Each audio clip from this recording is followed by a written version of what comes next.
3, 2, 1. Good morning, Jonathan. This is Professor Anderson. Let me try to clear up this confusion quickly.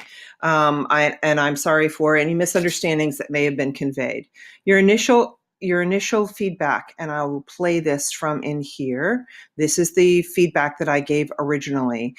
When I walk through, you will see. Good morning. This is a little feedback for your writing assignment number 4, the research-based report. If I scroll through here, you have your letter of transmittal. Outlines the components and of then the moving forward. I recall from a previous through each of those and a couple sections, of exchange.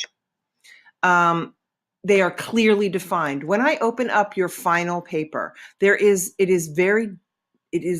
looks as though your executive summary is a continuation of your letter of transmittal. So the format of this letter of transmittal, in terms of the way that it is laid out, and runs directly into this, where at the end of your executive summary right here, you're asking for consideration to continue research. The executive summary is not the time to ask for that continuation. You've already completed it. So I was very confused as to, was this a one continuous memorandum describing what it is that you would like to do and how you would like to continue conducting research. The final paper itself, all of the information has been gathered from both the secondary sources, all of the primary research has been completed, and then move forward. So when you say upon your request, we would distribute, I am assuming this is an extension of your letter of transmittal. So there's the confusion on my part. So if this is your executive summary, then okay, let me back up just a minute. The memo itself, the memorandum, is where you ask, that's writing assignment number 3. That is where you ask permission to do the research. If you look here, in the sort of business format of the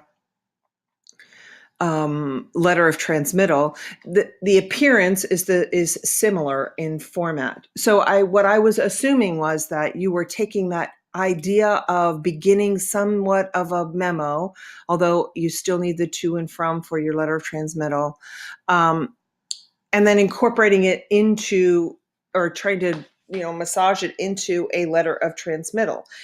Because these elements in here at the end of this, I think it's your executive summary, they look like the end of of the memo where you are seeking permission. So I hope that clarifies what the difference is between those two elements. What needs to happen then is this paragraph right here. You've either completed your research already, and it has been integrated into this final paper, or you have not. And so I think that you've already completed it, but this executive summary introduces the busy executive to the whole of what the paper should be. So in conclusion, you're going to say something like,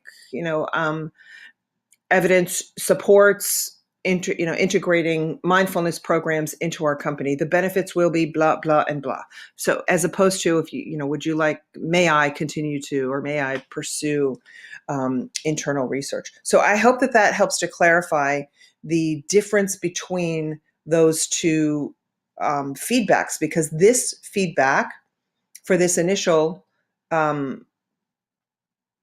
screencast on your rough draft is different. This secondary research, there is a very distinct difference between where your executive summary is and where your letter of inquiry is. And in that screencast also, I share that you need to make certain that you're not asking for permission in your executive summary. That is simply to recap what you have already concluded.